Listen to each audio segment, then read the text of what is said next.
My evilness, Boris. Your Gostinis just keep getting better and better.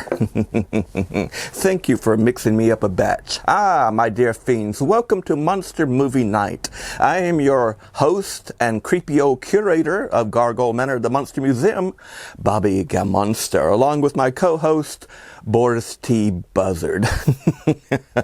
Speaking of the museum, we found this wonderful new artifact, a cute, beautiful little black cat. And I do believe it may be cursed, eh, Boris?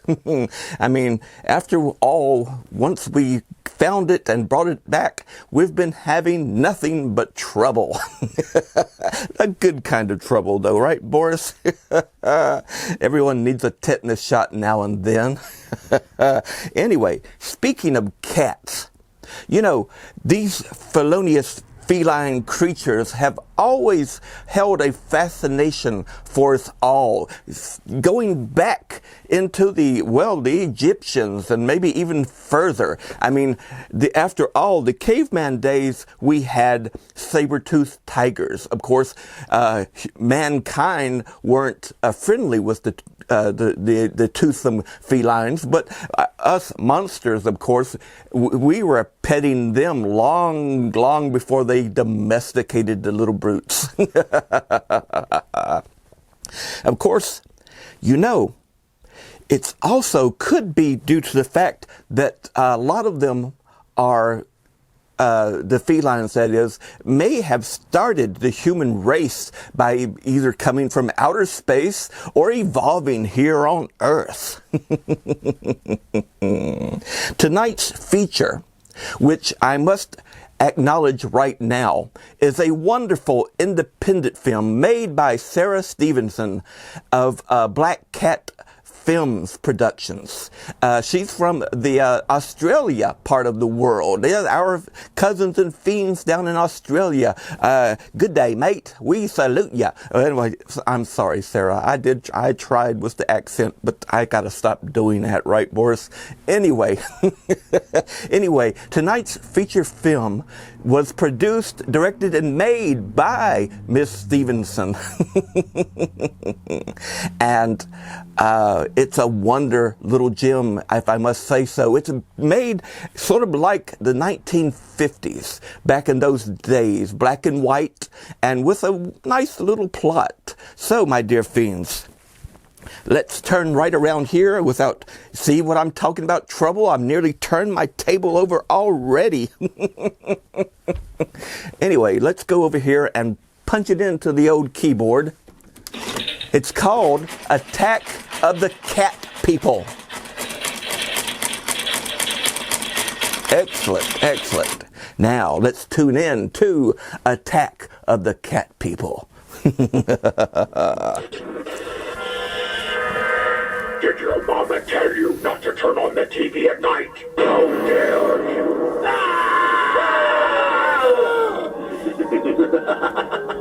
I've been watching you.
In the beginning, God created the heavens and the earth was without form, and void and darkness was upon the face of the deep.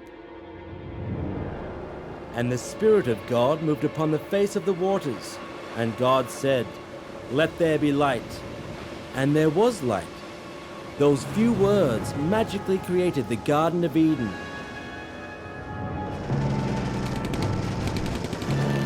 And in 7 days, mankind tried to destroy Eden with wars, blood, and fear.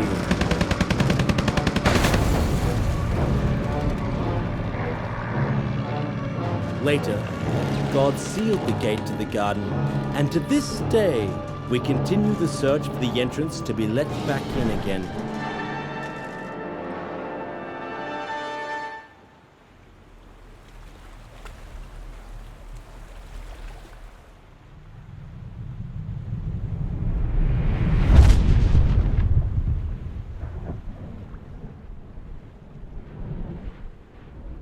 Whoa, this is incredible! Oh, what? A meteorite just crashed into the ocean. Where's the nearest port? I need to get a telegram to my colleagues in Washington. We'll be in the next port in 2 hours. Well, hurry, tell the captain. Sheesh. This is incredible. Absolutely incredible.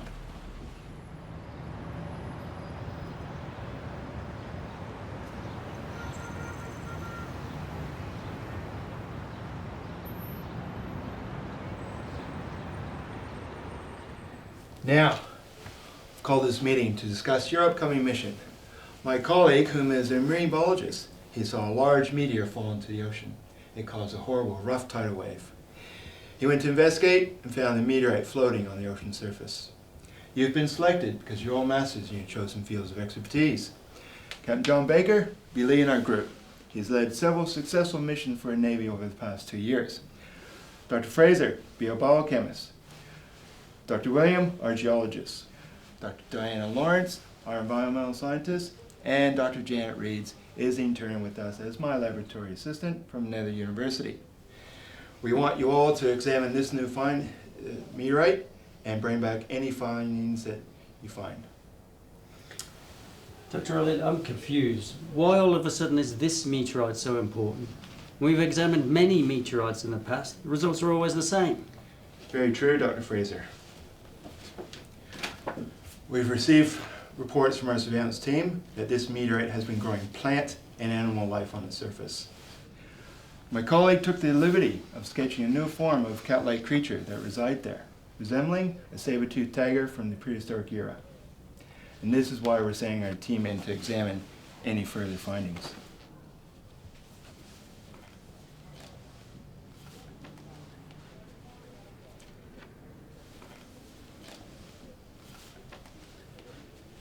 Any further questions, anybody?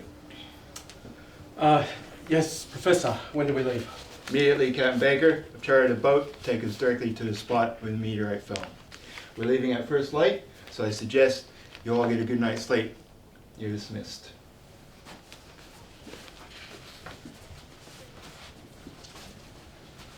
Wait 1 minute, everyone. Incidentally, the government wishes that this mission remain tip-top secret. Does everyone understand? Yes. Excellent. Now you're dismissed. All except for Captain Baker. Captain Baker, could I speak with you more regarding our mission? Professor? I don't think I haven't noticed your growing attention towards my niece Diana. Oh, was that obvious? Well, I mean, it's no secret I am in love with her. We were very close during high school. But up until now, she seems to avoid my company like the plague. She told you why she resents you? Oh, I can't work it out. Has she said anything to you? No, nothing. But don't be downhearted about it. She may still harbor feelings for you. She only needs time. But all that must wait for another time. Your main priority is to focus on this mission and its members. You mustn't let your emotions cloud your judgment. This mission may lead us into dangerous and hostile territory, and I need you to be ready for anything. Well then, maybe you shouldn't allow Diana to come along on this mission, Professor. If anything was to happen to her... Can't do that, John. And why not? Because she volunteered for this assignment, and she refuses to be transferred to anywhere else. Calm down, John. We may not be in any danger. We both know Diane is fully capable of looking after herself. You might be right, Professor. It's one of the reasons I fell in love with her. She's always going on about her independence. I'll trust your suggestion and I'll focus on this mission 100%. That's the ticket, John. Now take some aspirin, get some sleep. We're setting off before dawn. Professor? Yeah.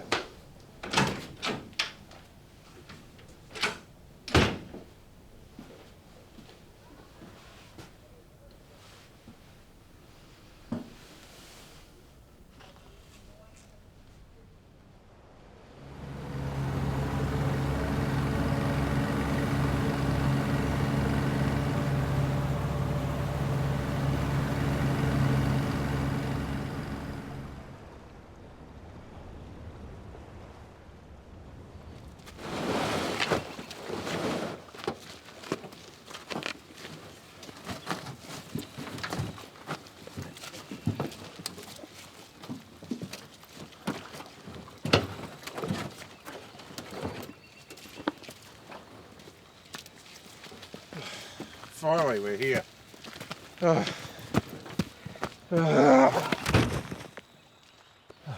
Will you stop your belly aching? You haven't stopped moaning since we started. It's like you've never rowed before. But that's unfair. I was state champion at my university. 3 years, champion rower. Was that before or after you fell off the wagon? Or should I say boat? Hey, knock it off, you two. Edwin, why don't you go and check on the equipment? Me? Edwin, that's an order. What about Fraser here? Talking back to an officer, you're in big trouble now. Okay, fine.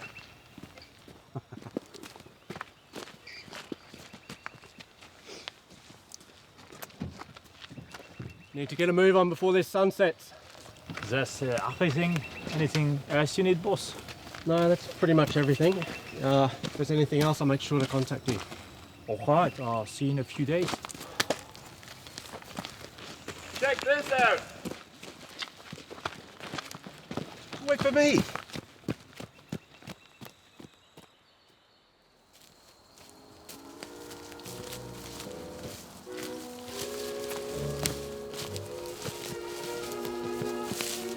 Oh my. It's beautiful. Exactly. What a magnificent sight to behold.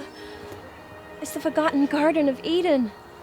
Thomas More's Utopia. Thomas who? Thomas More.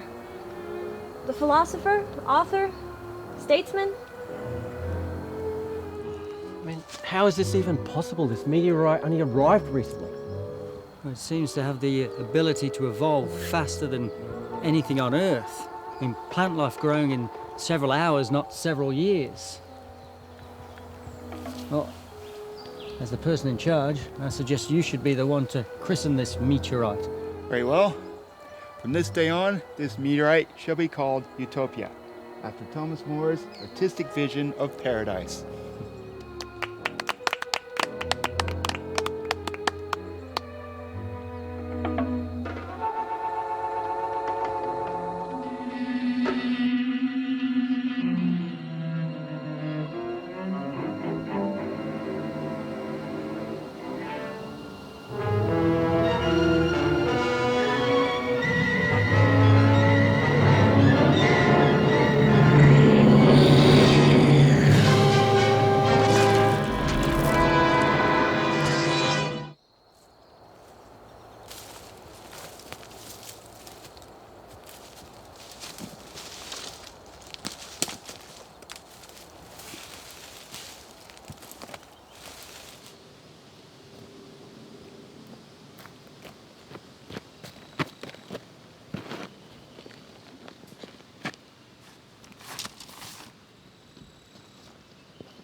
I'd like to get started.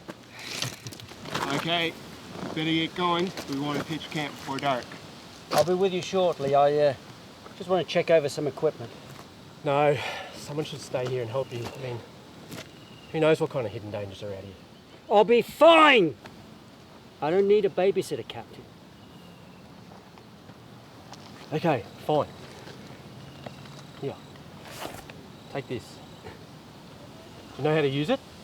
Well, I learn fast.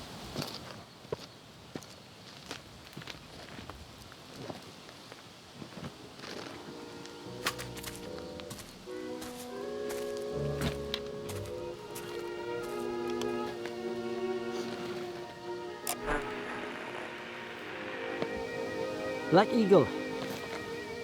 Come in, Black Eagle. Black Eagle, do you copy?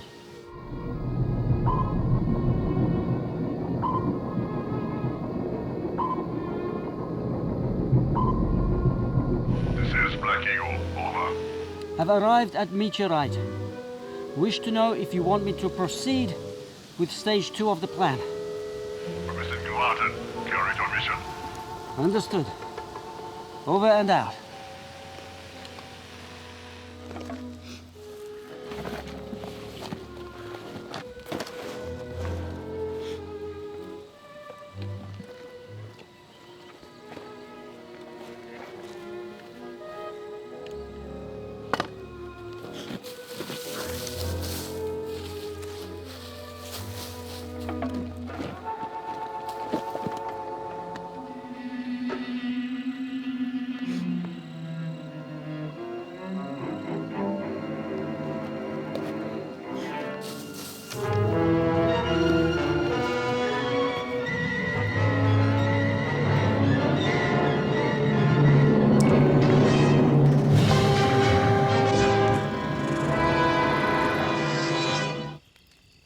This place continues to surprise me. Trees, flowers, and animals have evolved in a matter of days. Just think what we might do with those samples we collected. Could replant crops, maybe end world hunger. Possibilities are endless. Very true, Dr. Fraser, but we've only just scratched the surface. But all that must wait till tomorrow. Good night, everyone. Night, Professor.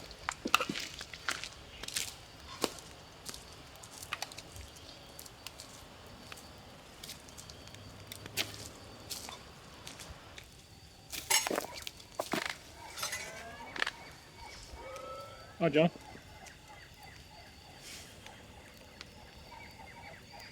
Do you mind if I finish your steak? I'm still a bit hungry after today's long hike.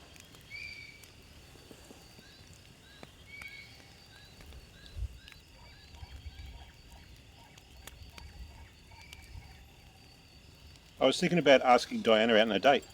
Wait, what about Diana? John, it's obvious. You want to make your move, so why don't you?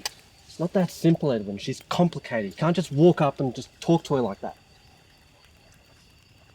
Oh, I'm tired. I think I'll turn in. Good night, everyone. Well, here's your chance. Diana, wait!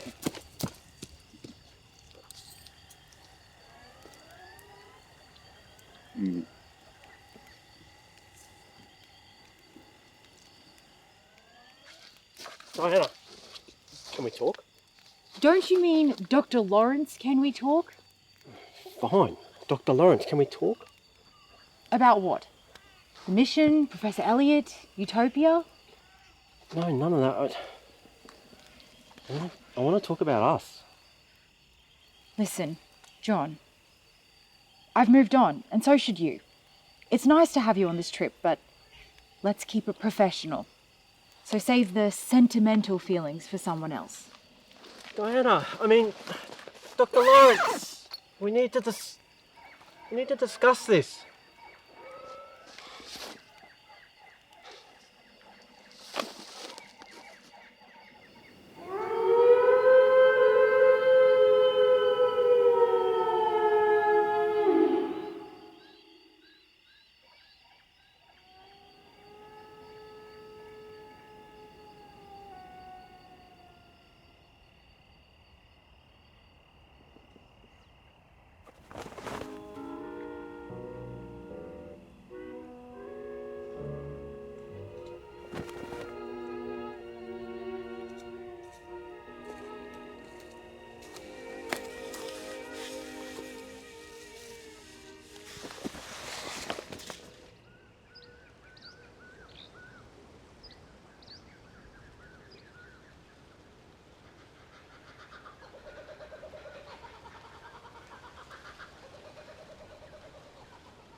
Morning, Diana. Good morning, Janet. Did you sleep well? Oh, it was bliss compared to that smoky and noisy Washington. Perhaps we should extend our stay here in Utopia. Indefinitely. You must be enjoying it more with your admirer. Who do you mean? Why, Captain John Baker, of course. I don't see how that's any of your business. Besides, I didn't come on this mission to get close to John. Captain Baker. I don't see a problem here. I mean, he's very charming, handsome, and, well, everything a man should be. You also left out overprotective. But that's just an added bonus, Diana. Why can't you see that? I wish I had an answer for you, but I don't.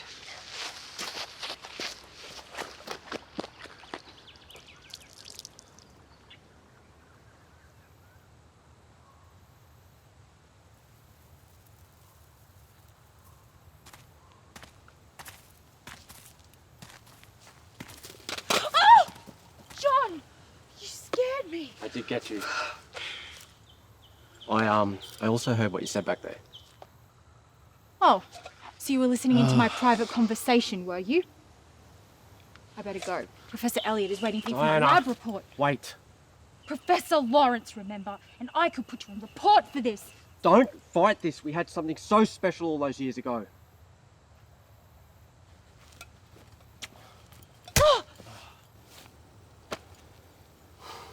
Don't you miss this? Don't you miss us? Those warm nights strolling on the beach together? I used to brush the sand from your hair. What about those magical moments when we'd kiss under the moon's light? Diana. Do you remember those times, Diana? Look, John. Jack. Jack, remember? You used to love calling me Jack. You christened me Jack on our first date, remember? I remember a lot of things about us and I wish to forget them. Diana, don't put your feelings in a cage. Not between us. You know, in honor of tonight's feature, Attack of the Cat People, by Sarah Stephenson, I brought out a mask that I made many years ago. In fact, it is a cat person. Let's just see that just a little bit closer up there if I can. Yeah, see?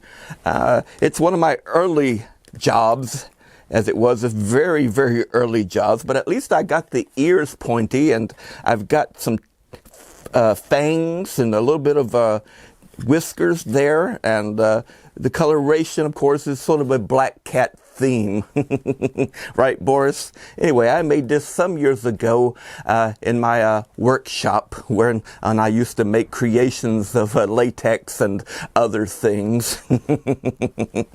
I thought I'd bring it out in honor of tonight's feature films, and since they're all about cats and cat people and cat women and cat men and just cats all around. Anyway, I hope you enjoyed that little tidbit. And let's go back to tonight's feature, Attack of the Cat People. Delicious. Let's go.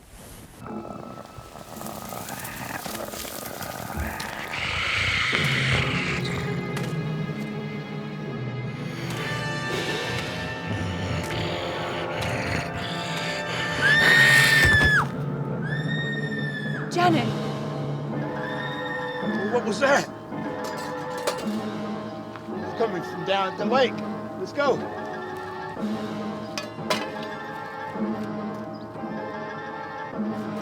You go back to camp, I'll go look for Dr. Reeds.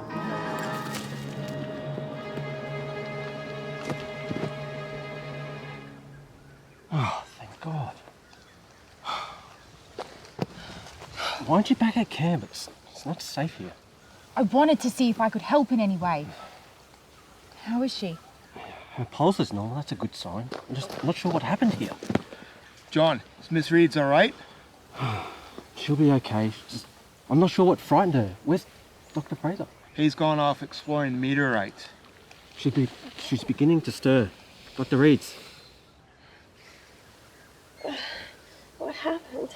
What exactly do you remember, Miss Reeds?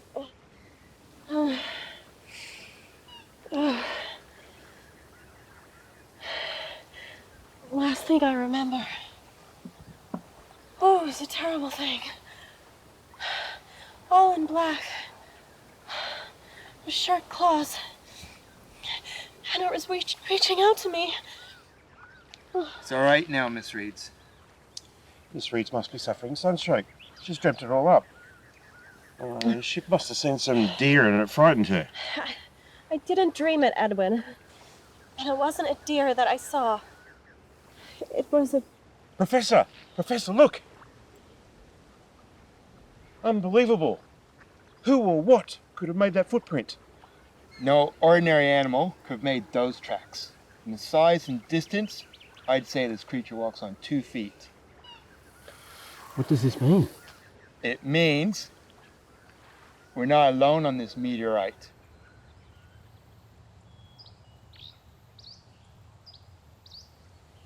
Who would have thought our Utopia would turn out to be Monster Island?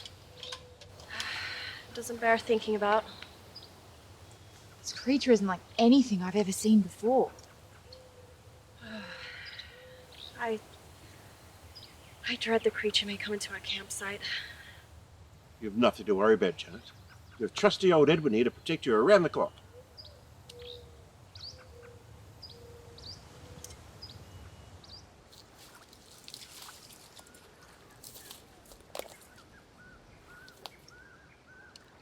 Professor, you found something. A few hair samples, similar shade Janet described. Look at this.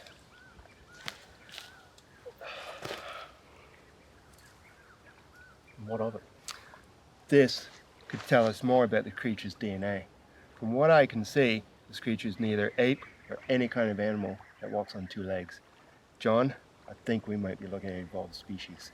Wait, Professor, you're not making sense right now. Okay, like this meteorite, this creature is slowly changing and evolving in a matter of days. This will change the world. Have you or Dr. Fraser found any more footprints or hairs in the area? No, I mean, but Dr. Fraser hasn't returned, so he might have something on his return. Okay, well, let me know when he does. Yeah, okay, I will, Professor.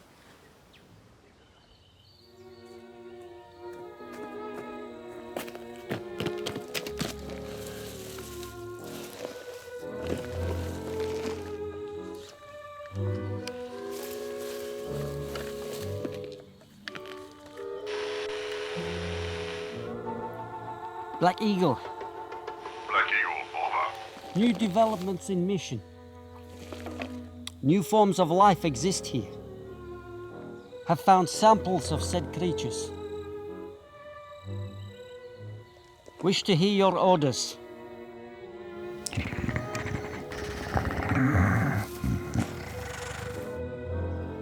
Over and out.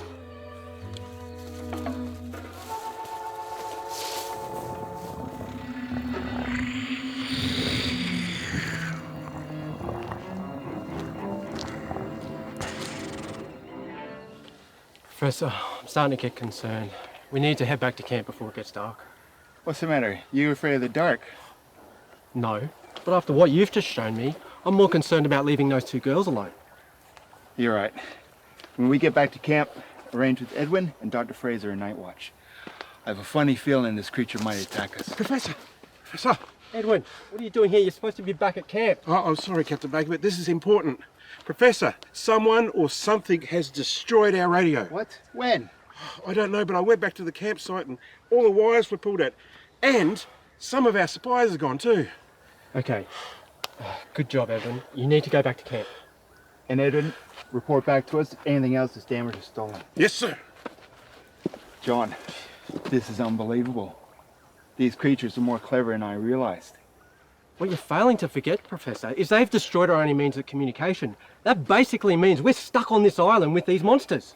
You know what? You're right, John. I failed to realize this, and I let my desire for this meteorite rob me of my common sense. It's all right, Professor. But I do need to head back to camp and fix this radio. Okay. No! Please, no! Let me go!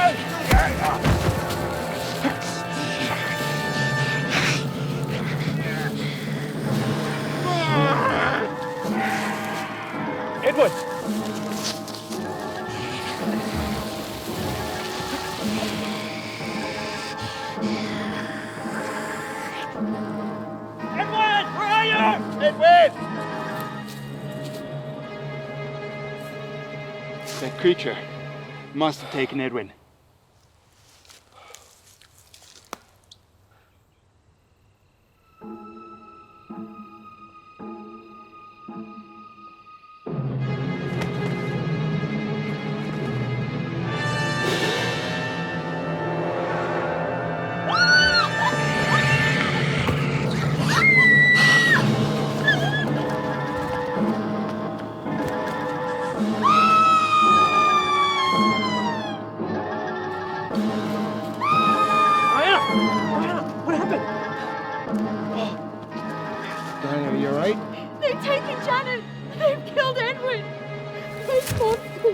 What?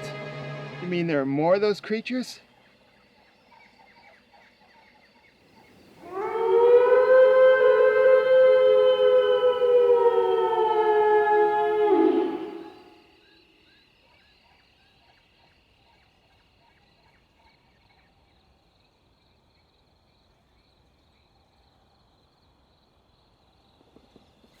Janet!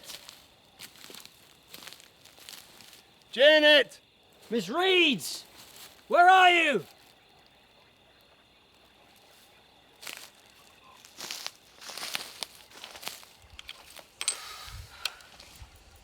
Diana, why are you out of bed? I couldn't sleep. How are you going with the radio? Ah, it's useless. All the remaining wires are completely damaged and beyond repair. Has your uncle returned from the search? No. I'm getting worried, John. Don't be. It'll be okay. Aren't you afraid? A little. You don't look it. My biggest fear has always been losing you.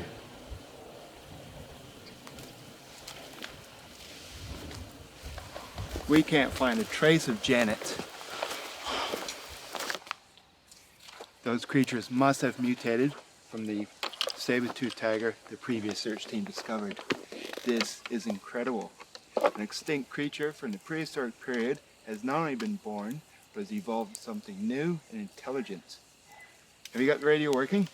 No, the radio's useless to us. Our only chance is to use Morse code to get Captain Marcel's attention. It's the only way we're going to get off this rock and escape these monsters. But what of Janet? We can't just leave her at the mercy of those beasts. I'll continue the search for Janet and I'll let you know. I'll help you. No, Diana. But John, I really No think... arguing, Diana. It's for your own safety. So, who's going to do the Morse code? I'll do it. No, I'll do it. You just get everything together so we can leave. Okay, well here's signalling. You two pack up quickly and I'll continue the search for Janet.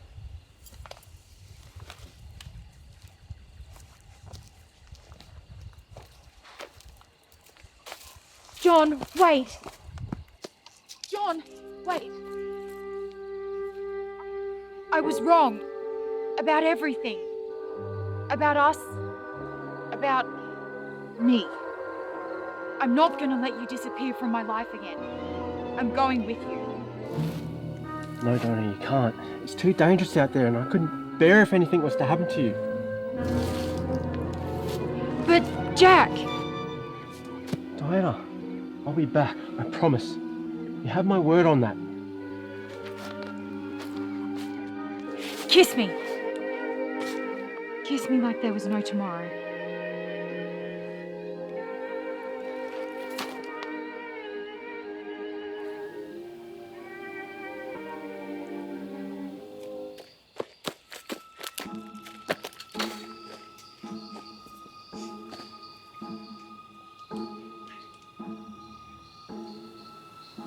Come in, Black Eagle. Come in, Black Eagle. Come in, Black Eagle. Come in, Black Eagle. Do you copy?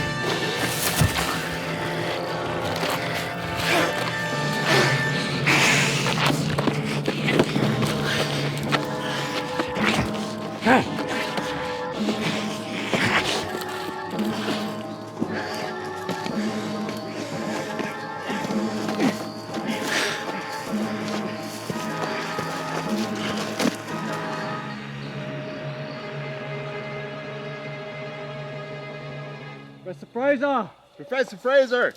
Professor Fraser! Professor! That's odd. This must belong to Dr. Fraser. Professor, look! More tracks from those devils. You need to get in contact with Captain Marcel. Get that boat here via radio ASAP. As soon as he gets here, you two need to get on that boat and wait for me to give signal and get the others on there. Diana! Professor, I need to save Diana! Wait! You're going to want to use this. This will stop those monsters.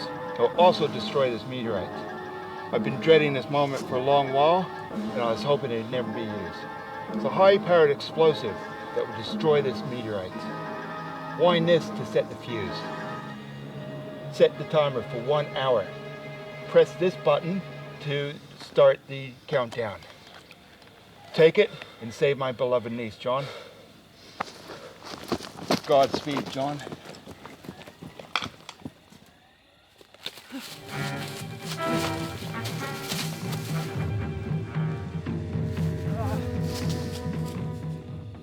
Hello, Captain Marcel. Are you there? Captain Marcel. Do you hear me? Hey, Doc! Do you know what time it is? Yes, I know what time it is. We're in need of assistance, and quickly. How long to bring a boat around to pick us up? Who is this again? Professor, have you been drinking? Never mind that. Just bring a boat. It's a matter of life or death.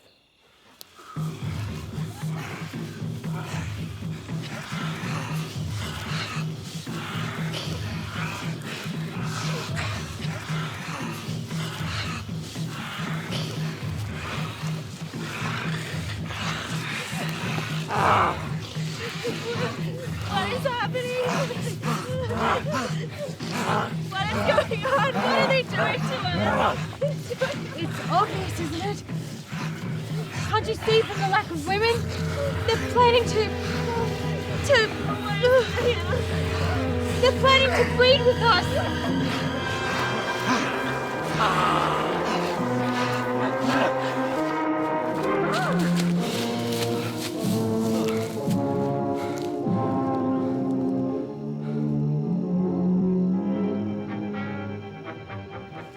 Diana, I'm coming.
And I'm telling you, Captain Marcel, there are real mutant felines here on this meteorite. Sure, and I'm the Queen of England. What was that? I don't know, Professor. Let's go and check it out.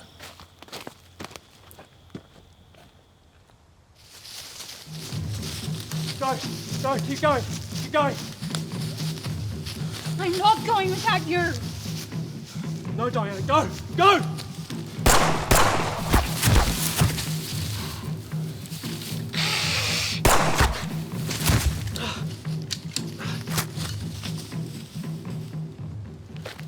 It's coming from that direction. Maybe they were just frightening of bears. Let's go back to the woods. This place gave me a place. You go back, I'm going on.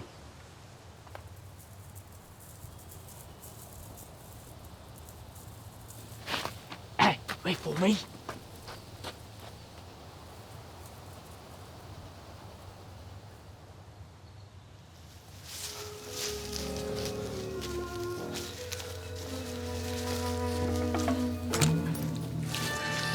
What's that? Don't any one of you move. This was not part of my plan, but now I have no choice. If you so much as move, you'll be the first to go, and I will not hesitate to shoot any one of you. Why, Dr. Fraser? My name is Professor Ivan Dragovich of the MGB. So you're a Russian spy? You're not as stupid as you look, Dr. Bay. It was you who sabotaged the radio. What's this about? What's this about? I'll tell you. It's about money, power, wealth. Everything I ever dreamed of will come true when I leave Utopia. It's such a shame you survived the cat people. I was going to tell Dr. Elliot they killed him. Listen, let the women go. They don't deserve this. And have them run to Dr. Elliot. That freaked me. Your deaths here are a minor sacrifice. When I kill Dr. Elliot, I get the hair samples and give them to my superiors. With these creatures, we can move mountains, reach new depths. They'll be the apex predator, the cat people. You're mad. You won't get away with this. Any last word before I shoot your beloved? No! John, no!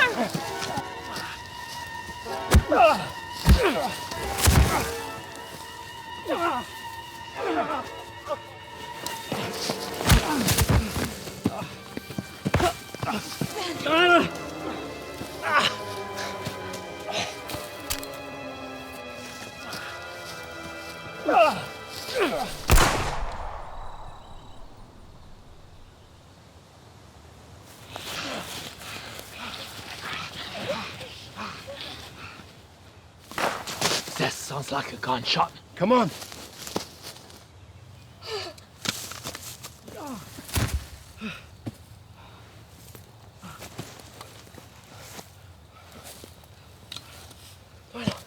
You okay?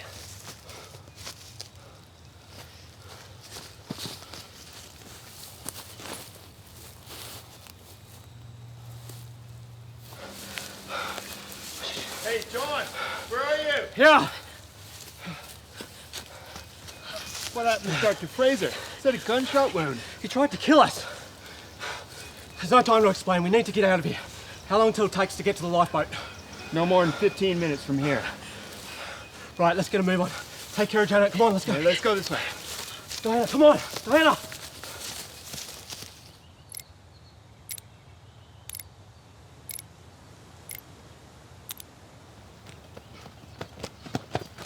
Quickly, everyone!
that it?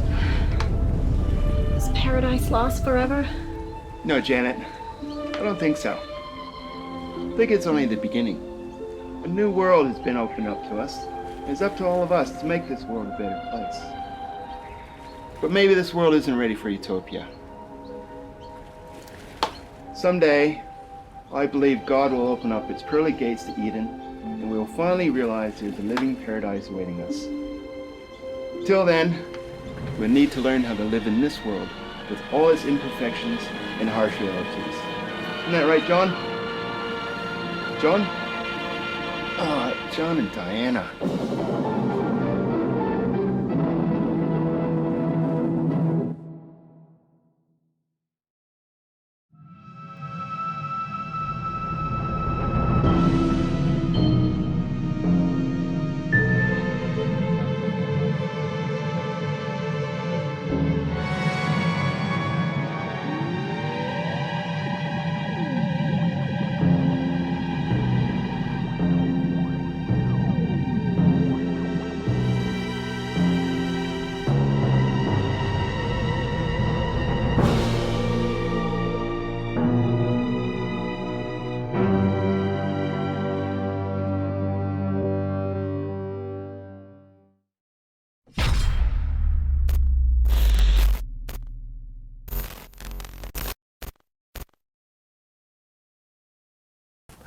Well, my dear fiends, did you enjoy tonight's first feature? Attack of the Cat People. I tell you, Sarah did and her friends did a great job on filming this and producing this and making this. It's a great little story. It reminded me of the 1950s old films, black and white like that. And in fact, coming up in just a moment is another fun, fantastic film from the 50s that may have inspired her and her friends in making this first movie. It's called Cat Women on the Moon. You just thought green cheese was on the moon, didn't you? Well, it wasn't. There were cat women, it would seem. So let's turn right around one more time and fill it in. It's starring Victor Jory and Sonny Tufts. Victor Jory, Sonny Tufts, Cat Women on the Moon. If you please. Thank you very much. Now let's tune it in to the old internet horror TV. What the? Oh no. There we go. I knew that cat was going to be trouble. How dare you?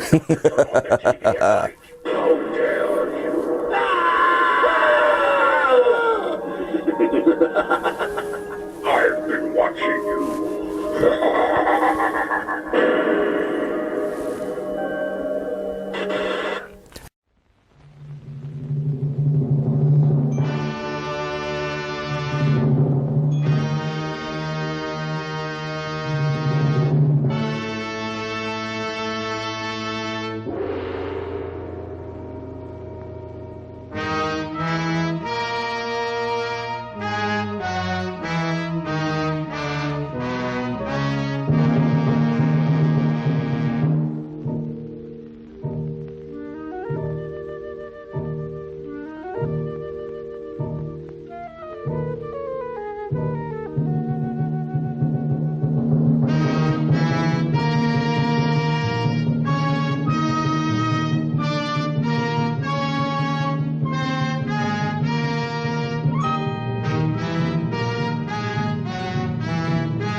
eternal wonders of space and time, the faraway dreams and mysteries of other worlds, other life, the stars, the planets.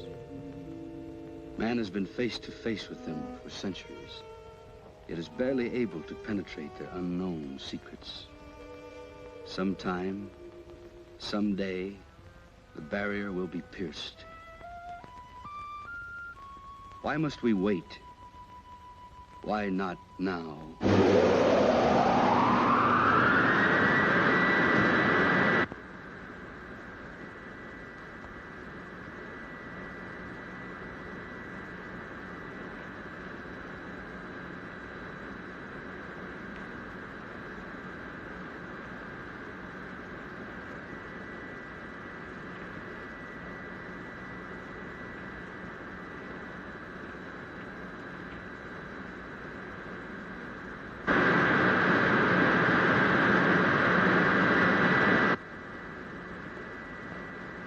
Sands calling Moon Rocket 4, code 63.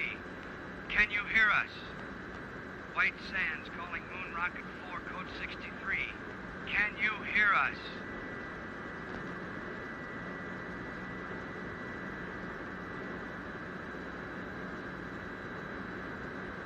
White Sands calling Moon Rocket 4, code 63.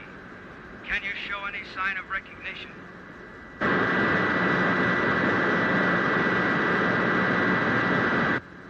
White Sands to Rocket 4, code 63. Come in. White Sands calling Moon Rocket 4, code 63. Can you hear us?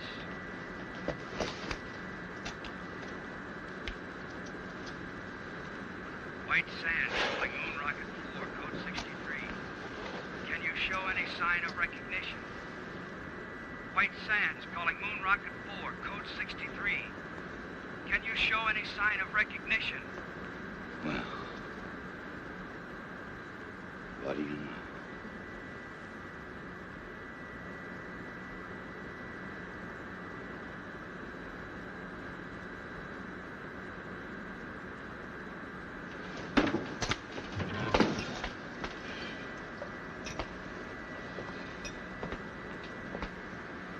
Telephone, Commander. Shall I say you're out? Help the others. All right, you sleeping beauties, hit the deck. Every man a tiger. Let's go. You all right, Helen? Sure, Kip. Thanks.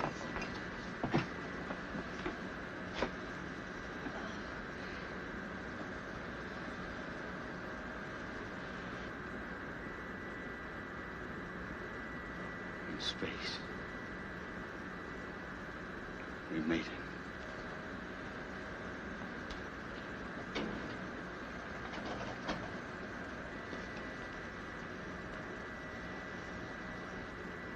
Oh, brother, am I going to collect some bets?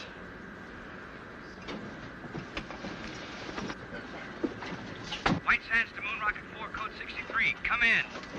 Tell him there's no one here but us space people. Not yet. First, I want your initial reports. Remember, this is a scientific expedition and not a stunt. How are you on course, Helen? On course. Are you sure? Quite. You know, lad, I have the strangest feeling as though all this has happened before.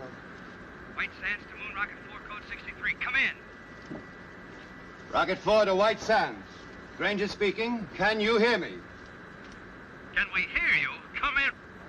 We have passed the 2,000-mile level, are traveling in space. Speed, 7 miles a second. Motors smooth, fuel consumption 0.865. Temperature density of atom chamber unchanged. Nitrate pictate acid secure. We will report again at 1400. Over and out. Wait a minute, Commander. There's a world full of people listening in. Are you all right? Could we have a few words from the crew? No.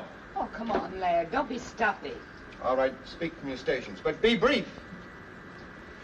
Rocket 4 to White Sands, stand by. The next voice you hear will be Kip Reisner, co-pilot. All I gotta say is watch out for that first step. It's a pip. Helen Salinger, navigator. Hello, Alpha. We're on our way. This is Doug Smith, radio operator. I'm going to bring you a piece of that green cheese for sure. Walt Wallace, engineer. We're humming along, folks. That new lubrication by the Delphite Oil Company sure turned the trick. Over to you, White Sands. That plug ought to make a couple of grand, huh? Over and out. Hold on, Rocket 4, code 63. We want to switch you over to Washington and General Rayburn. Members of Atomic Rocket Crew 4, our congratulations on your magnificent achievement. You are embarked on a space journey of over 200,000 miles. 5,000 miles per hour. You have 10 hours flight ahead of you. To the scientific ingenuity that made this flight possible, there must now be added your skill, your courage, and our prayers.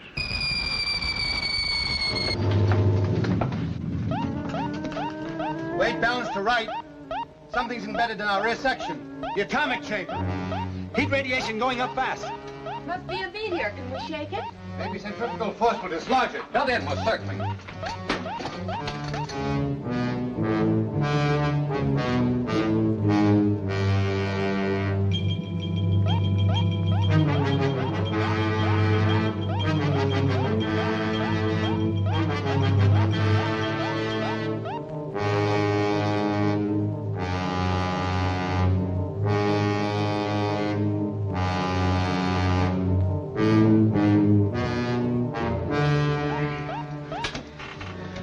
We've dumped it. Nice work, Laird. If we'd been paying more attention to our work, this might not have happened. Doug, didn't the meteor appear on the view screen? I don't know, sir. I was listening to the... Exactly. Well, for the rest of this journey, we operate strictly by the book. The planners of this expedition have foreseen all contingencies. We hope. We do more than hope. We work with confidence. Now then, Helen, will you set us on course? Yes, sir. Doug, tune in White Sands. I'm trying, sir, but there's no pip. I'm afraid I'm out of business. Commander, the atom chamber, the nitric acid. One of the containers must have broken. The acid reaches the fuel chamber, will explode, won't we? Turn on the water line. That'll neutralize it. Nothing happened, sir. Pour it on. It won't work, sir. It's got to work. What are you doing? I want to check that obstruction in the water line. The acid will burn through that soup in 1 minute flat. I'll just need 59 seconds. I hope. Come back here. Kent!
It's under control.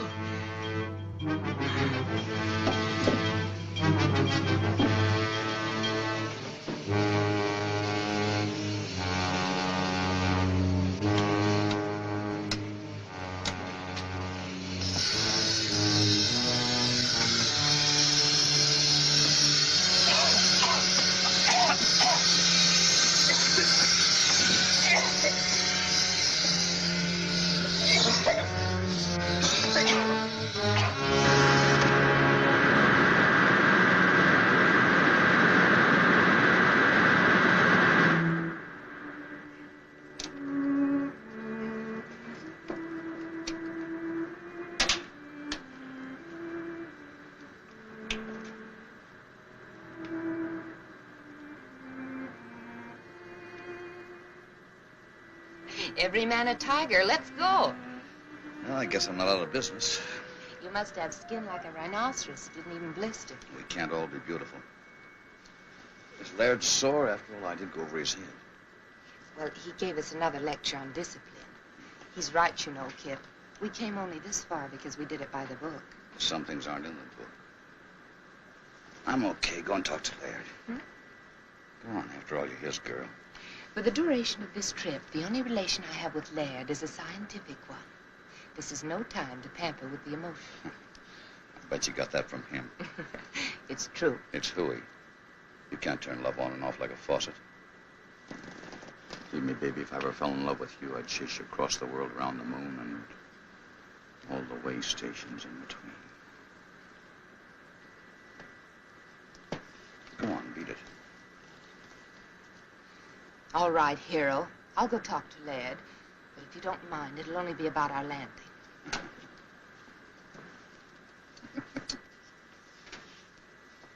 You two make a great team. Strong mind and strong back.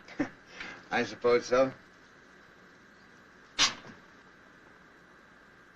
View screen should be okay now, sir. Thanks, Doug.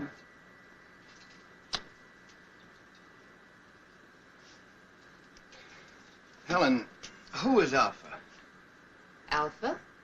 On the radio you said, Alpha, we're on our way. I don't remember saying that.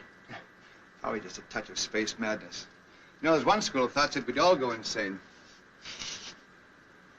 Alpha.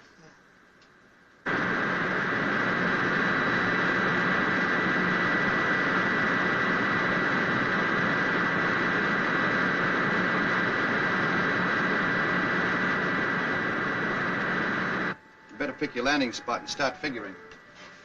I already have. We're on course. That's what I call a navigator. It's a valley on the dark side of the moon. The dark side?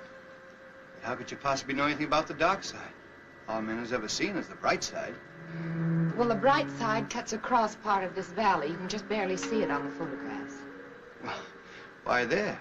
We'd plan to study the bright side and then circle to the dark side. Please, Laird, this is a perfect landing place. Believe me. I don't know why I know it, but I know it for sure. You're the navigator. We'll take a look at it anyway. Please take your stations, please. We're coming in.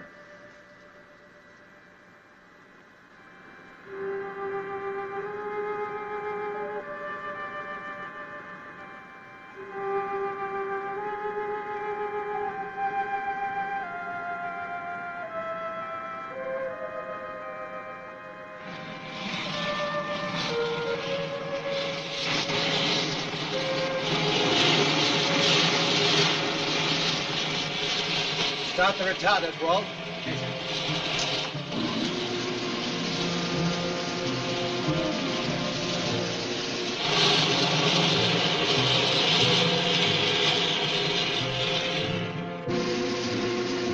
Retarders off, stabilizers on. Unbuckle now. Nice picking, Helen. I knew it was the right place. Someday I'm going to ask you how. What do we do first, Laird? Want to check the ship, do a repair job if necessary? Well, let's make some findings. We're on the moon, not in a machine shop. I'll go along with Helen on that. We'll make a short exploratory tour, come back, grab some sleep, and then we'll look the ship over. Okay, but I'd feel a lot better if I was sure we were ready to take off at a moment's notice. Why? It's my Navy background. In any engagement, be prepared to disengage. Well, this isn't the Navy. Come on, Doug. Help me into my suit. These shoes are heavy. You won't notice it when you get outside. I want everybody to check everybody else's equipment. It must be set number 2 because of the absolute cold in the dark side. And when you get out there, remember, stay on the dark side. Without any oxygen, what can you possibly want with cigarettes? I feel more at home carrying them. About as silly as that gun, Kip. You know there's no life on the moon. I guess I'm like Helen. I feel more at home that way. I wish you'd tell him not to, Laird. Either we're on a scientific expedition or we're a bunch of Boy Scouts on an outing. I agree with you, Helen, but I guess it won't do any hurt. There's too much infantile romanticism in this crew. Well, I guess I'd better leave this behind then. I was going to do this outside, but I guess it can wait. What are those? First letters from the moon. I even got my own cancellation stamp. Ought to be worth a couple of $100 apiece. Why didn't you make up about 50 of them? Brings the price down, boy. Stamps has got to be rare. Mr. Walters, when you're ready. All set, sir. I'll go first. You wait here.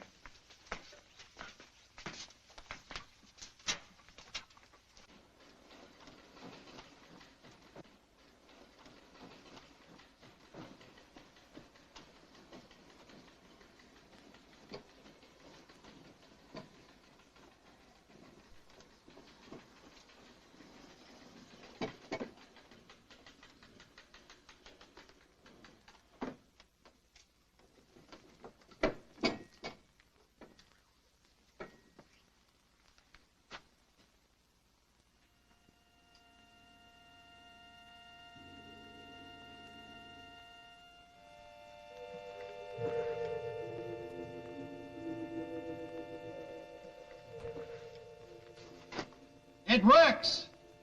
Come ahead.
Think of it, Helen. 200,000 miles away we were. Yet we knew it would be like this. We'll head that way. Any particular reason? There's a cave in the side of the crater over there. I noticed as we were settling in. Buried treasure, perhaps. Kit, would you mind very much if we did operate by the book for a while? Whatever the commander says. Single file.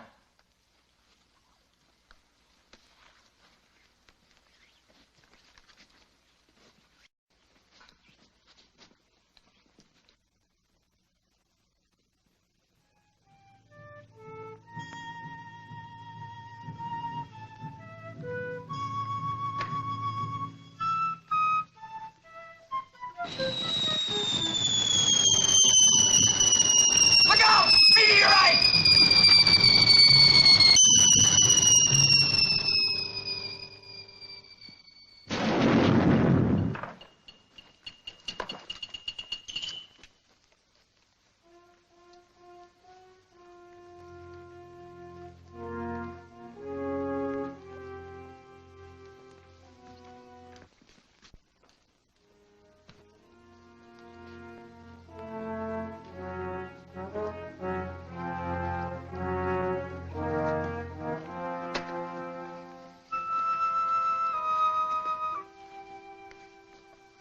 Here we are at the dividing line. It may not seem like much to us, but if Helen will fish me out one of those silly cigarettes, I'll show you something.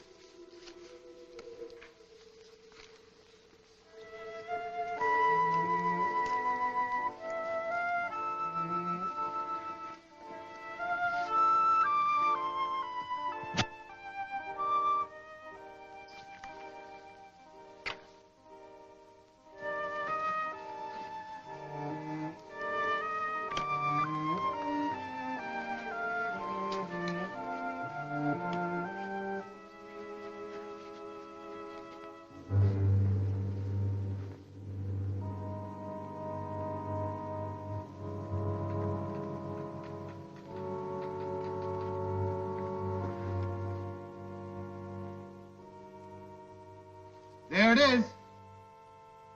Just like Helen said.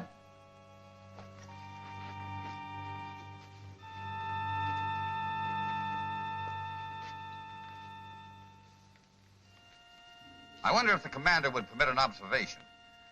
Oh, come on, Kip. We don't have to get that formal. Well, I only wanted to point out that from the angle the ship entered the crater, it would have been impossible for Miss Salinger to spot that cave. You mean she just guessed it was there? If she could guess a landing spot on the dark side of the moon, I suppose she could guess a cave. What are you driving at? I don't know, but I'll guarantee it isn't in the book. Come on, let's go.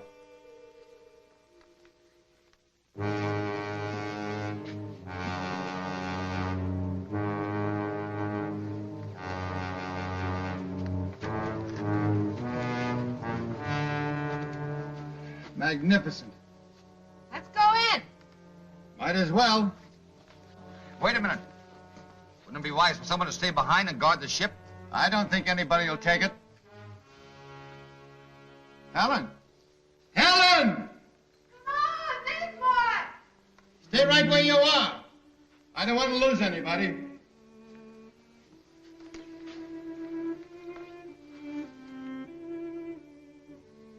Exactly as I dreamed it. Or did I? Maybe this is the dream.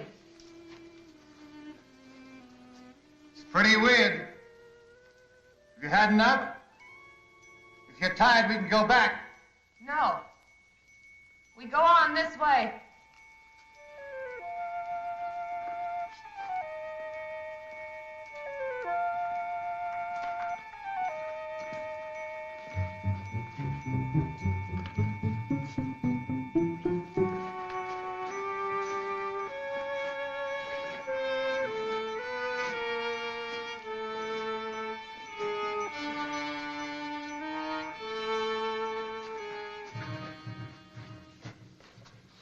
Somebody miscalculated on these boots, lad. They're far too heavy. They were all right outside. I can't understand it. Laird. Look! Moisture. How can there be water without atmosphere? Impossible. This may be something that only looks like water. Scientist doesn't know enough to come in out of the rain. Laird, has it ever occurred to you that maybe this is atmosphere? On the moon? Could be why it's hard for us to walk.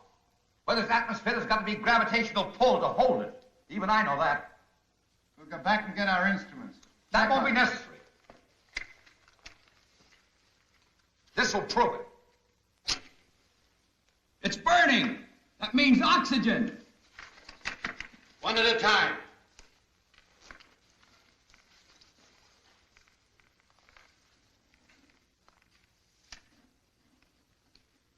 It's there, all right.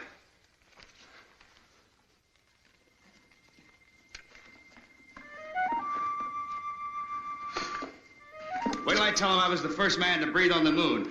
Maybe we could bottle this stuff for sale. Moon mist for chronic coughs and asthma.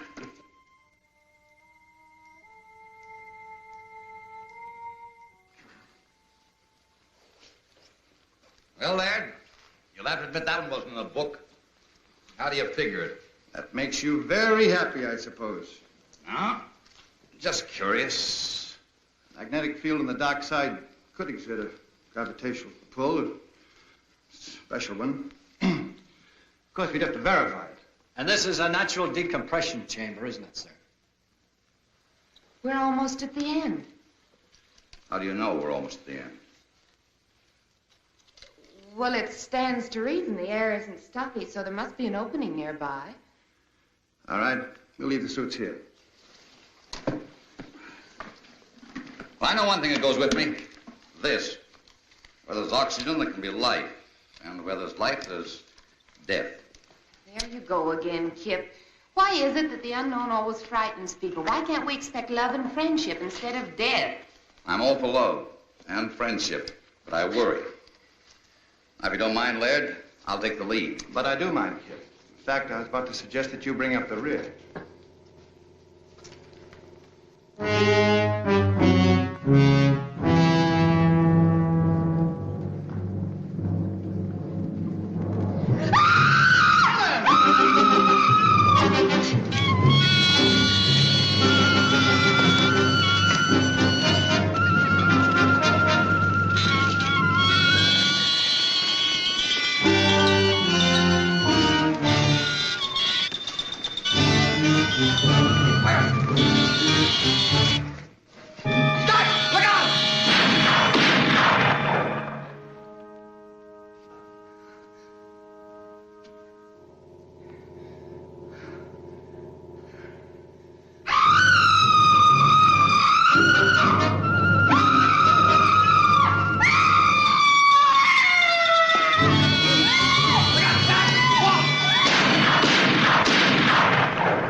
Helen. Easy. Easy does it. We killed him. Oh, isn't it funny? I knew about everything but this. Forgive me, Kip. I'm so sorry I was cross with you. You all right, Helen? Yes. Just let me rest a little. Ward, you come with me. We're going back and guard those spacesuits. The rest of you follow as soon as Helen can walk. Doug, take this. Any objections? Laird? No, Kip. Go ahead.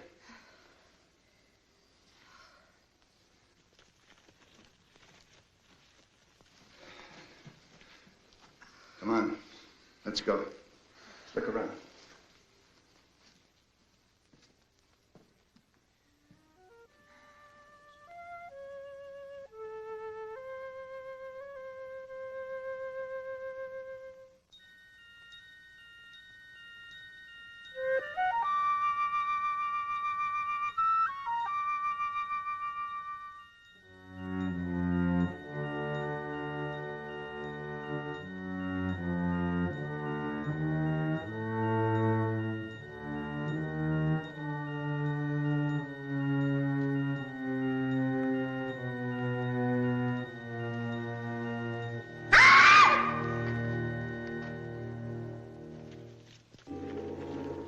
What happened?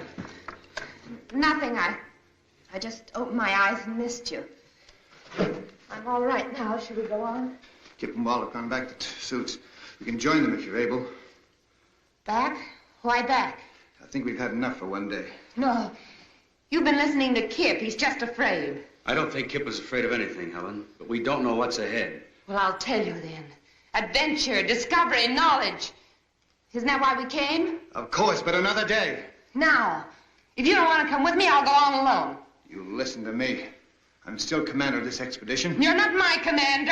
I know where I want to go, and I'm going there. Helen, what's cutting into you? Take your hands off me. Granger, they're gone. The spacesuits? You must have missed them. They're gone, all right, Commander. We went back to the place we left them. There were marks in the sand as if they'd been dragged away, just to make sure we checked back as far as we could. Thought they ran out of air. But without suits, we're trapped. Unless we find the joker that took them. And I'll have that gun now. That settles the argument Laird and I were having. If we can't go back, the obvious thing to do is go forward. You seem very proud of yourself, Helen. I am.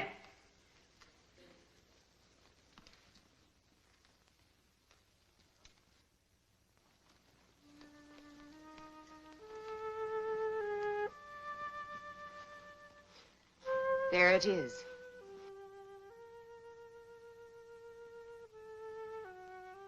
You said that as if you knew it all the time. It ain't true. There can't be another world in the bowels of the moon. That's exactly what it is.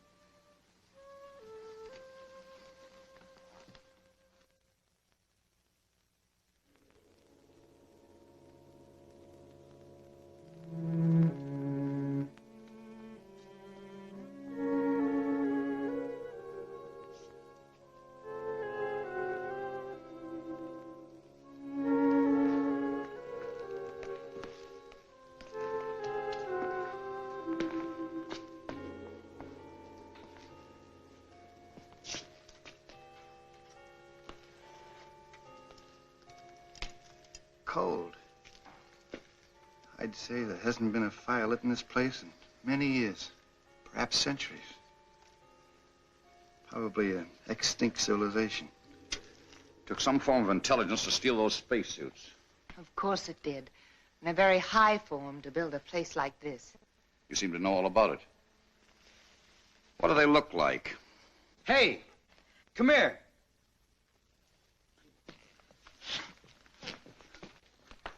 Look, it's all ready for lighting. You bring your cigarettes and matches? I told you I didn't feel at home without them.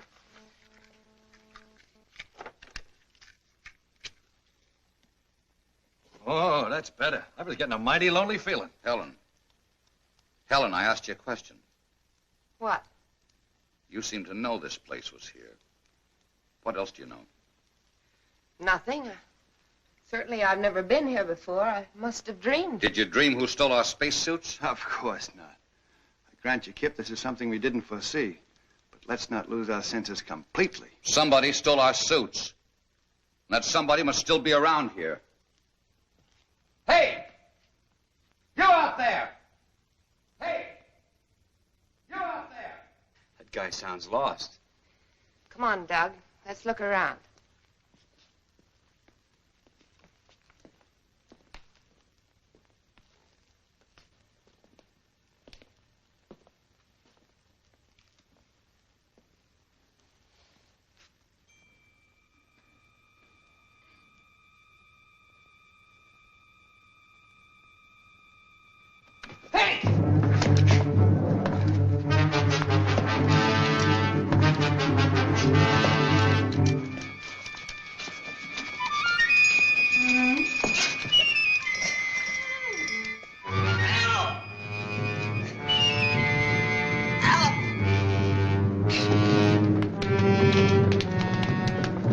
What happened? Something jumped me. What sort of thing? I couldn't tell. I jumped on my back and tried to get at my throat. Where's Helen? I don't know, but I caught a glimpse of her during the fight, and she was just standing there watching. Helen! Helen! Helen! Helen! A fire! Helen! Spread out quickly.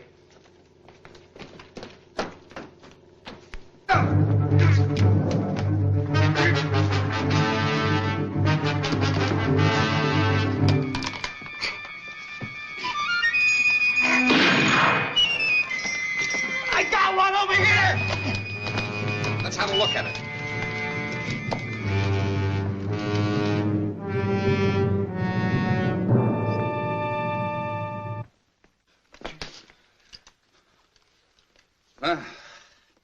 Anything in the book about that, Professor? I don't know what to believe anymore, Kip. Well, you can believe this. They were definitely after this gun. From here on, we stick together so they can't pick us off one by one. I've got a hunch Helen will be back. We'll wait. We'll give her 1 hour. I'm still in command here, Kip. That's right, Laird. If you order us to separate and go hunting for Helen, we will. No. We'll wait. You know, in the last, for our first feature film that we brought to you, I brought out a mask that I made. Well, I'm bringing out another mask from the vaults of the museum. And this one I didn't make, but I did find at a mask house or place where you buy masks. And it's, of course, a skeletal cat.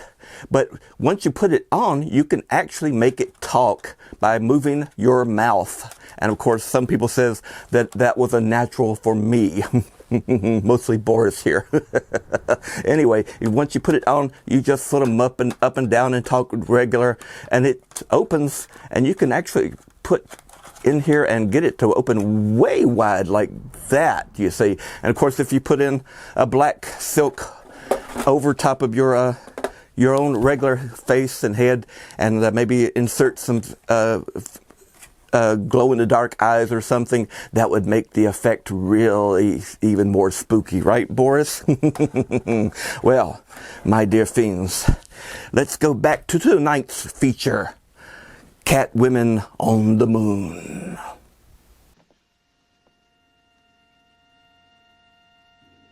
I am here, Alpha.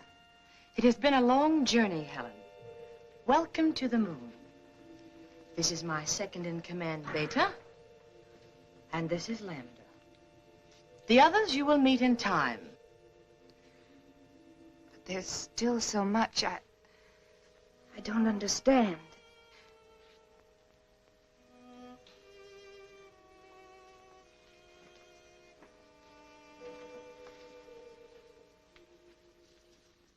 You are now one of us. Ask anything. Well, I still can't be sure whether you're speaking my language or I yours. We need no language, Helen. We can project our thoughts long distances, as you well know. Someday we will teach you. In the meantime, we will speak your tongue, just as we speak Oliver's tongues. Remember that our generation predates yours by centuries. what you taught me about celestial navigation made me look like quite a genius. But why me, Alpha, and not the others? We have no use for men. What Beta means is that we have no contact or control over them, as we do among ourselves. It seemed rather difficult to get a crew entirely composed of women. We decided to concentrate on you. With your wisdom, how is it you never came to us on Earth? Our ancestors made one fatal error, Helen. When they discovered that the atmosphere around us was beginning to disappear, they decided to conserve oxygen.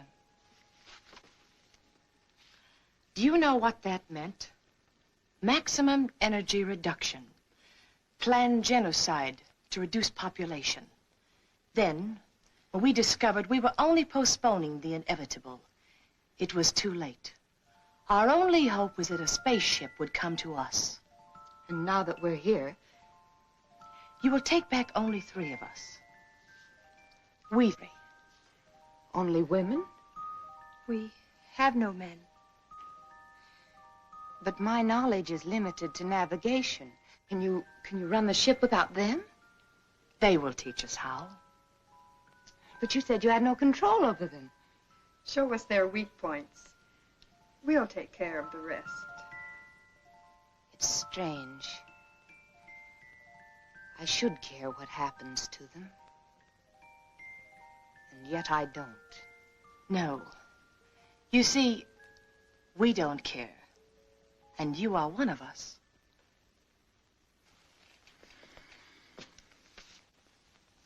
All right, Kip. It's 1 hour. You were wrong. Wait a minute. I hear something.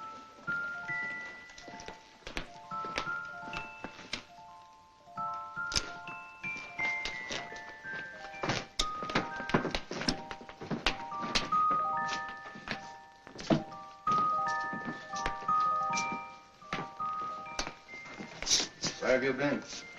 I've been trying to convince them we're their friends. You know, Kip, it was your gun that frightened them. I promised them you'd put it away. An unpromise. This gun stays out until they produce the spacesuits. Try to convince them of that. Have no fears, Lieutenant Reisler. Your suits are safe and will be returned to you at the end of your visit. Helen, they speak English. Theirs is an ancient culture, Laird. Their communication system is far in advance to ours. You want to be friends? Then bring the spacesuits here and now. Oh, don't be a bore. It's all right, my dear. I understand. Your suits will be returned to you in the morning, Lieutenant. Good. That's when I'll start being friendly. Pay no attention to him. He's only the co-pilot. Commander Granger here is our chief pilot and head of our expedition.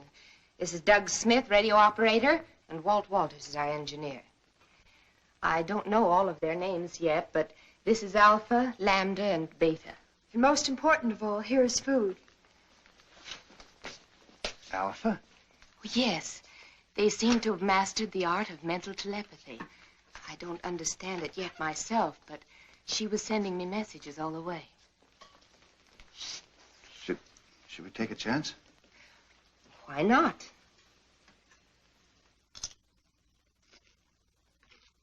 Delicious.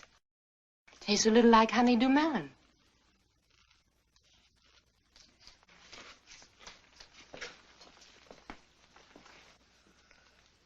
May we serve you, Earthmen? Well, thanks, Lambda. Come, sit down. Delighted.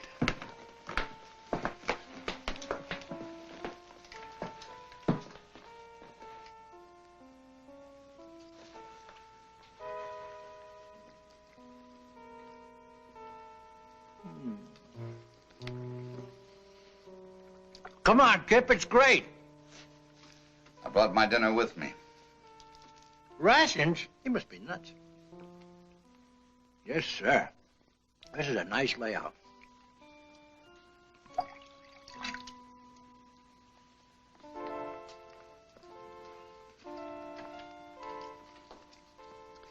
I wonder what the folks back home would think if they knew I was having dinner with a beautiful moon. Do you have a special Earth girl? No, nobody special. How about you? Incidentally, where are your menfolk? You're the first man I've ever seen. Ours died off when I was still a child. Gee, it's a lucky thing we came along. Oh, I mean, so you'd know what a man looks like. I mean, I'm sorry about your menfolk, Lambda. I didn't mean any other way. I understand, Doug.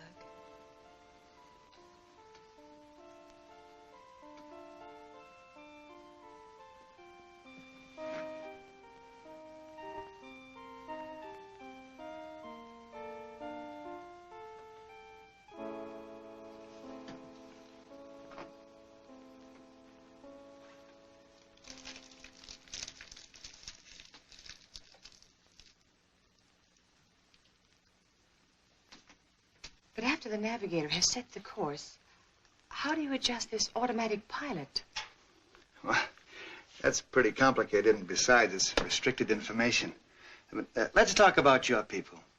I want to know how that girl Lambert disappeared from right under our noses, and how you were able to contact Helen before we even hit the moon. That, Commander, is a good deal more complicated than your automatic pilot. But if you will explain the one, I will at least try to indicate how we have achieved complete control over our bodies and minds. Perhaps some other day. Sure you understand, but I'm under orders.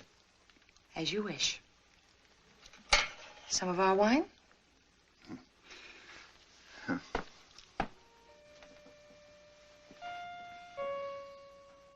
Say, you wouldn't have any small works of art that I could take home with me as a souvenir, would you? You may have this. Thanks. I was admiring it. What's it made of? You have no metal on Earth to compare. We call these things sleigh bracelets. They're made out of gold sometimes. Gold? Why? For the carriage trade. Plenty expensive. Gold. But it's so common. Gold common? We don't even bother to dig it. You mean it just hangs around loose? There's a place near here where there's more gold than you could carry away in your rocket ship in 100 years. I don't believe it. At least not until you show me. I'll make a bargain with you. You take me aboard your rocket ship, I'll show you the cave of gold. Skipper wouldn't buy it. Just wouldn't go for it. Besides, we'd need those spacesuits to get out of that tunnel. I know where the spacesuits are. A whole cave full of real gold. And you'd keep it a secret? Just between us? You wouldn't tell anybody? Or on Saturday nights, you can go out on the town. Dance, drink, just laugh a little too hard. I'd like the driving down to the beach best. Stretching out on the sand. Just a boy and a girl together. And maybe what you call a Coke. You would? That's what I like best, too. With the right girl, of course. To the everlasting friendship of our peoples. Amen. And now I know you must be tired. We will return tomorrow. And with your spacesuits, my foolish friend. I can be had.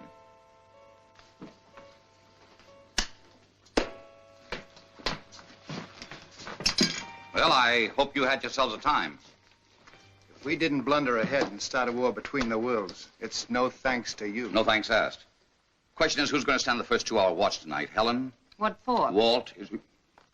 Where is Walt? Last I saw, he was wandering off with Beta. Fast worker, that guy. That's not funny. Walt! Walt! Walt! Walt Walters!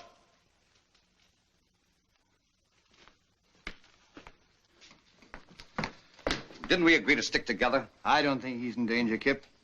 What do you think, Miss Solinger? I think you're spoiling for a fight. You're so right.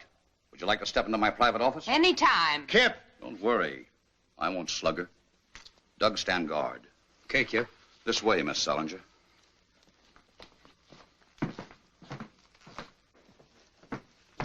Now then, which side are you on?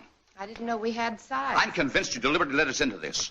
I'd be very happy if you'd unconvinced me. I don't know what you mean. Look, Helen, I have a very high regard for you. You're smart, you have courage, and you're all woman. And if it hadn't been for Laird, I'd have tried to make it you and me a long time ago.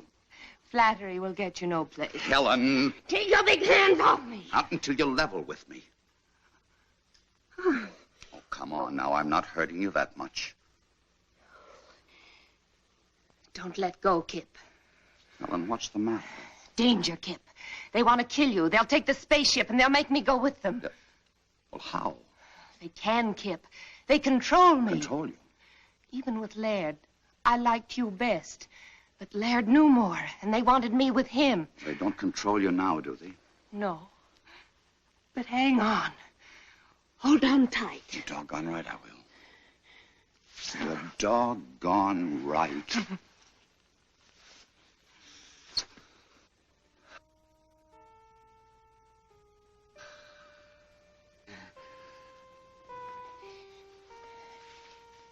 You won't tell Laird about this, will you? One of us will have to. I don't want to hurt him, and I'll handle it. Let's get back to Earth first. Sure. Look, tell me. How do these catwomen intend to play their hand? Well, not for a few days. But don't worry, they can't do a thing without me. I understand. What about Walt? Boys will be boys, I guess. Can we go in? I'm exhausted. Sure. Sleep well, Helen.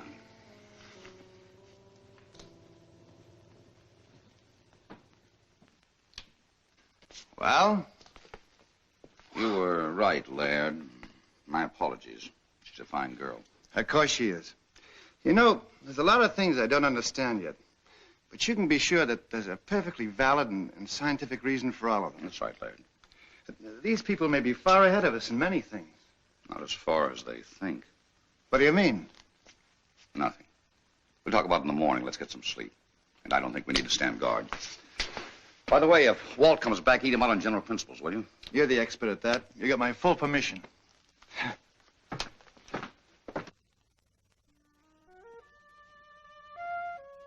In other words, this controls this in a ratio of 6 to 1. The speed control retarder, the stabilizer, and the cutoff. You're too smart for me, baby. I like 'em stupid.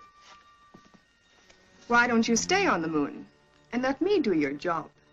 Well, if that goal is piled as high as you say it is, one more trip and you can have my job. It's there for the looking. Come on, let's go.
sorry to disturb you, but I feel like a chaperone at a fraternity dance. What's the matter? Doug's just gone off with a little Lambda. Lambda? Well, that's bad, Kip. She's the dangerous one. Dangerous? That kid? Yes. You'd better go after them. There may have been a change in plans. Okay. Their mood, I don't imagine they went very far.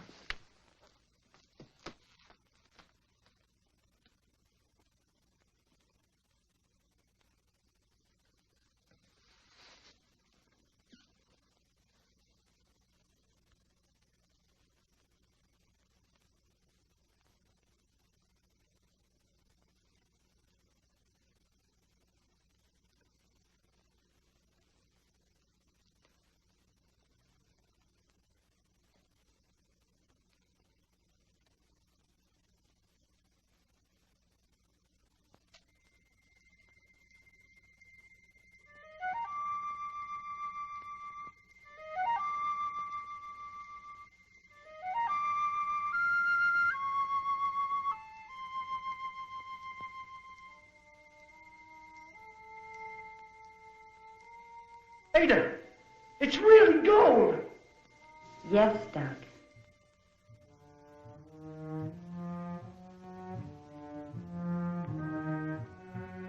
Gold. Gold.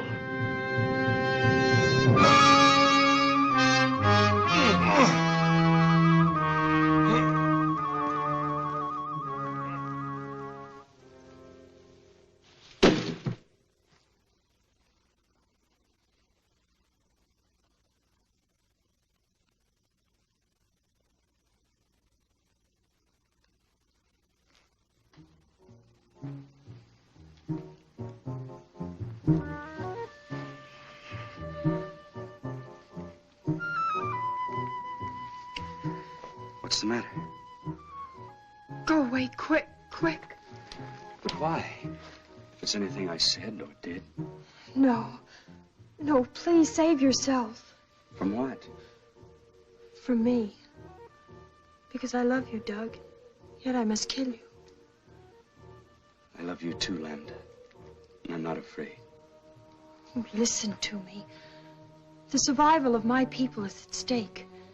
In another few years, this underground world will be as dead as the bright side of the moon. I will come back, Lambda.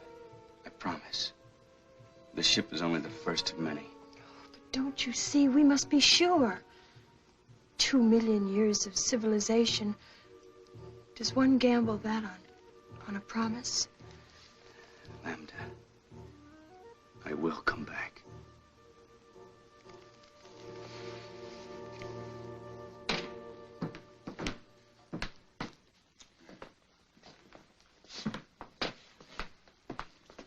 Kip, old man, I'm afraid I'm going to have to intercede for Walt and Doug. You know, there must be something to this moon and romance stuff. All right. Now, Helen, you say something. It's obvious, isn't it?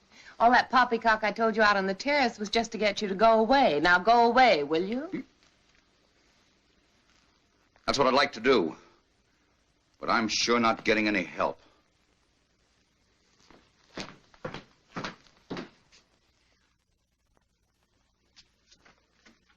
She's in tune with Helen. Granger's explaining the automatic pilot. I must talk to Alpha. Helen can tell her later. Is it important? Yes. I think we should take one of the men back with us. Why? Because if we show good faith, they might send more ships. 4 of us will be enough. We will get their women under our power, and soon we will rule the whole world. But I don't want to rule the world. I want to live on it just like the Earth people do. Lambda, we are coming into a new situation. We must bring our culture to Earth. No. She's fallen in love with a radio operator. Is that true? And what if it is? There is no room in your life for love. We will choose your man eugenically. You and Beta will have girl children fit to carry on. The best of the Earth mongrels will be none too good. I won't do it. I love Doug, and you must take him. Threats, my dear? Yes. It just so happens you can't leave without us, and I won't tell you why. Lambda, you will tell me why. You think you can force me? My will is just as strong as yours.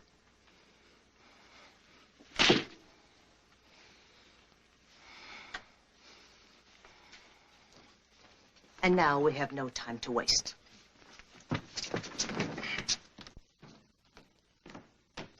Kip. Well, I didn't expect to see you again. I think we'd better plan on getting out of here. No. When did you arrive at that momentous decision? Some of these moon people are planning to steal our ship. No. But one of them is on our side. I suppose you mean Helen. Well, Helen's liable to be a bit of a problem, too. She's been marked. She's under the influence of these people. Kid, you interest me strangely. What gossip column you been reading? Lambda told me. I guess we sort of fell in love. Well, blessings on you. She say when the cat women intended to try the little game? As soon as they get all the information they need about the ship. Someone was supposed to work on Walt and someone else on Laird. What? On Laird? Laird.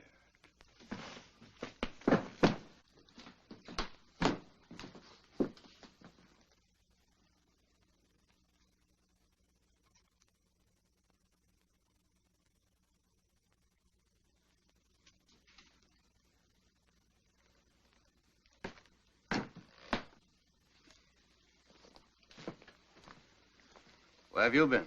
Never mind that. We're just curious to know what you two lovebirds have been talking about. Don't tell him. Why not?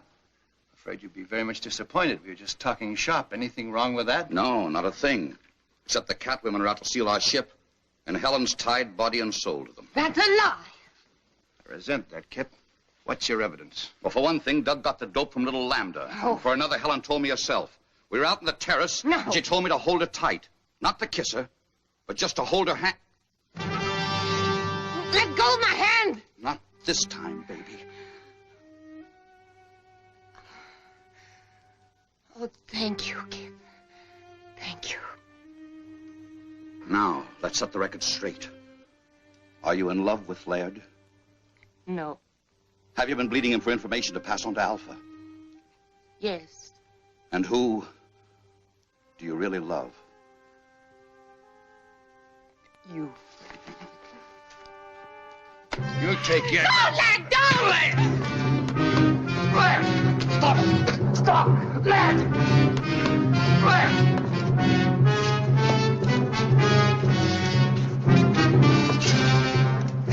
Stop it! Stop! You want to put her back under Alpha's spell? Helen? Where is she? Helen!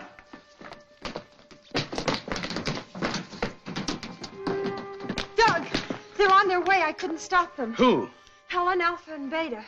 Just the three of them. They're going to steal a rocket ship. Why did they take two more of your people? They didn't want to for one thing. They couldn't for another. I hit out two of the spacesuits.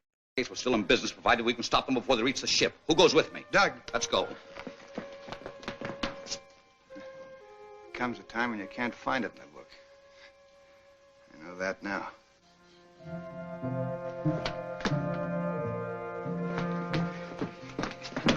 How much head start do you think they have? Too much, unless something holds them up.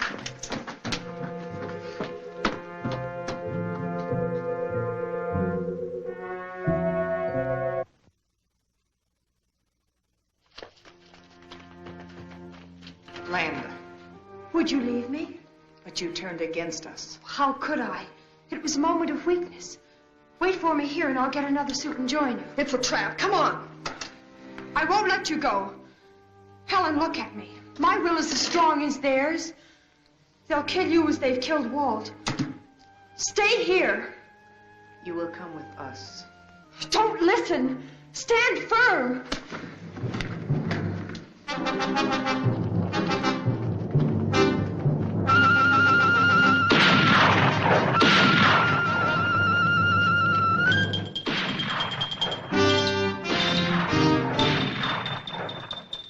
Doug, the cat women are dead. Helen's all right.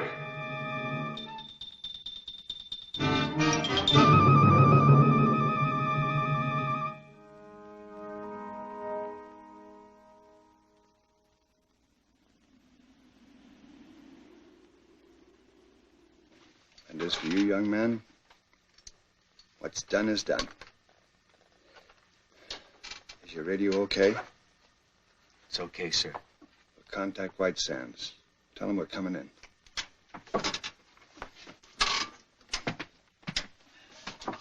Moon Rocket 4 calling White Sands. Moon Rocket 4 calling White Sands. Come in. You hear me, White Sands? What? Who? White Sands to Moon Rocket. Was that you? Don't blow a gasket, White Sands. We're coming in.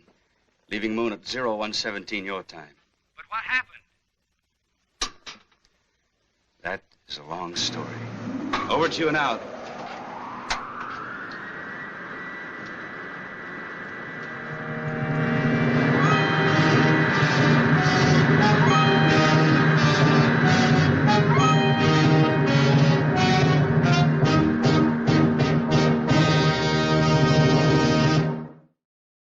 What a wonderful second feature, eh, my dear fiends? Just as wonderful as the first. I mean, tonight we've really kicked it out of the park, as they say, with two wonderful feline features. And of course, you know, with the artifacts that we have to be very careful. I nearly messed up my television here. I'm going to have to put this under lock and key in the museum somewhere safe. And of course, you know, we just have to be very careful here at the museum with the artifacts that we bring in, right, Boris? Delicious Gostini, delicious. Boris is getting even better with these Gostinis. And of course, maybe that drinking a lot of those may be part of my troubles here. Maybe it's not the cat. Maybe not. Well, my dear fiends, hope you enjoyed tonight's double feature of catastrophes, or catatonic,